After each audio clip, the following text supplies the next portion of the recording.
கடவுள் அப்படிங்கிறவரை வழிபட்டாதான் எல்லாமே தருவாரா அப்படின்ட்டு ஒரு சாதாரணமான பேச்சு வழக்கு எப்பவுமே உண்டு. அதுலயும் குறிப்பா சொல்ல போனா சிவபெருமான வழிபட்டா எல்லா நலனும் கிடைக்கும் அப்படிங்கிறீங்களே, அப்ப வழிபடாதவங்களுக்கு எதுவும் கிடைக்காதா அப்படின்ட்டு கேட்பவர்களும் உண்டு.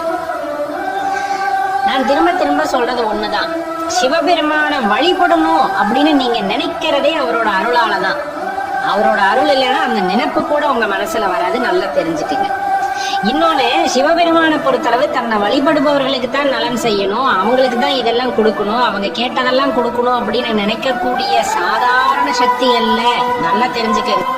நீங்க சாதாரணமா அந்த சக்தியை எடை போட்டு விட முடியாது, நல்லா தெரிஞ்சுக்கங்க. தன்னை வழிபட்டாலும் சரி, தன்னை வழிபடாவிட்டாலும் சரி, தன்னை நிந்தித்தாலும் சரி, தன்னை நினையாதவர்களுக்கும் சரி, எது அவர்களின் வாழ்க்கைக்கு தேவையோ, அடுத்த கட்ட முன்னேற்றத்திற்கு செல்வதற்கு அவர்களுக்கு எது தேவையோ அதை பார்த்து பார்த்து கொடுப்பவர் எம்பெருமான் ஈசன்.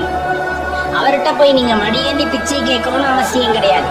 அவர்கிட்ட போய் எனக்கு இதைத்தான் அதைத்தான்னு கேட்டு அவர் கொடுக்கணுங்கிற அவசியம் கிடையாது. உங்களுக்கு என்ன தரணும் அப்படிங்கறது அவருக்கு நல்லா தெரியும். தர வேண்டிய நேரத்தில் அதை யாராக இருந்தாலும் கொடுப்பார். அப்புறம் எதுக்கு சிவபெருமான வழிபட சொல்றீங்க அப்படின்னு ஒரு கேள்வியானது இதை தொடர்ந்து எழும். நல்லா கேட்டுக்குங்க. பொண்ணோ பொருளோ ஆசையோ பாசமோ எதுவாக இருந்தாலும் அது அவர்களின் வினைக்கேற்ப வந்து அமைகின்றது.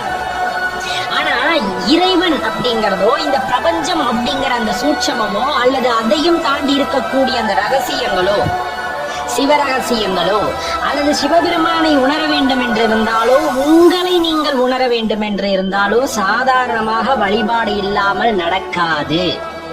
அதுவும் இறைவனோட அருட்கடாட்சம் தான் இல்லைன்னு சொல்ல. நான் ஏற்கனவே சொன்ன மாதிரி சிவபெருமான நினைக்கிறதுக்கே அவரோட அருள் வேண்டும். அப்படிங்கும் போது இறைவனை உணர வேண்டும், இறை தத்துவத்தை உணர வேண்டும், உங்களை உணர வேண்டும்.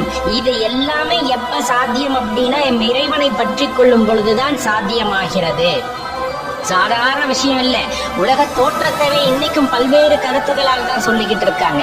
அதே போல பிரபஞ்சம், அதை தாண்டியும் பல விஷயங்கள் வந்துட்டு இந்த பிரபஞ்சத்தில் இருக்கிறது. அப்படிங்கும் போது அதோட இயக்கங்களை பற்றியும் அதோட தோற்றத்தை பற்றியும் உணர்ந்து கொள்ள வேண்டும் என்றால் ஆன்மீகத்திலே மெய்சனை பற்றி கொள்வதால் மட்டுமே முடிகிறது அப்படிங்கிறது தான் உண்மை.